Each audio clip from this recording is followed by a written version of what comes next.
ಈಗ ಅಕ್ಕ ಈಗ ನೀರು ಬೇಯಿಸ್ಬೇಕು. ನೀರು ಚೆನ್ನಾಗಿ ನೀರು ಬೇಯಿಸಿ ಬರ್ತಾವ ಸಾಕು. ನೀನು ಏನು ಕೊಟ್ಟರೆ ಸಾಕು. ಒಂದು ಎರಡನೇದು ಡ್ರೈನೇಜ್ ಮಾಡಿಸಿ, ಈಗ ರೋಡ್ ಮಾಡಿಸ್ಬೋದು. ಆಮೇಲೆ 3 ಮಾಡಿಸ್ಕೊಡ್ತೀವಿ. ನೀನೇ ಆಗ ನೀನು ಸಾಯ್ಬೇಕಂಗೆ ನಾ ಸಾಯ್ತಂಗೆ ಎಲ್ಲಿಗೇನು ಕರಿ ನಾವು ಬರ್ತೀವಿ. ಅಲ್ಲ ಎಲ್ಲಿಗೆ ನೀನು ಏನೋ ನನಗೆ ಜನ ಬಿದ್ದದ್ದು ಬಾಕಾದ್ರೆ ಎಲ್ಲ ಬರ್ತೀವಿ. ಸಾಕು. ಈಗ ನಾವು ಮಾಡ್ಕೊಡ್ತೀವಿ, ಮಾಡಿ ಕೊಡೋಕ್ಕಿಲ್ಲ.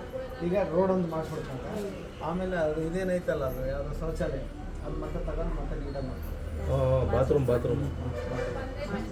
ಒಂದು ವೇಳೆ ಬ್ಯಾಡ ಅಂದ್ರೆ ಸಮುದಾಯ ಮಾಡ್ಕೊಡಕ್ಕೆ ರೆಡಿ ಇದೀನಿ ನಾನು. ಸಮುದಾಯ ಭವನ ಮಾಡ್ಬಿಡ ಅಂತ ಯಾವಾಗ ಇದ್ದು ಹೆಂಗಾಯ್ತು ಇವಾಗ ಅದು ನನಗೆ ಬೇಕು ನಿನಗೆ ಬೇಕು ನಾನು ನೀನು ಅಂತಾರೆ. ಯಾವುದು ಬೇಡ, ಯಾವಾಗ ಹೆಂಗಾಯ್ತು ಹಂಗೆ ಆಗ್ಬಿಟ್ಟು. ಅಲ್ಲ, ಏನಾದರೂ ಬ್ಯಾಡ ಅಂದ್ರೆ ಅದನ್ನು ಸಮುದಾಯ ಭವನ ಮಾಡ್ಬಿಡ ಅಂತ ಚೆನ್ನಾಗಿದಾಗ ಒಂದು ಸ್ಯಾಂಕ್ಷನ್ ಮಾಡಿಸಿ ಜಾಗ ಸಿಗ್ತಿಲ್ಲ ಹುಡುಕ್ತದೆ.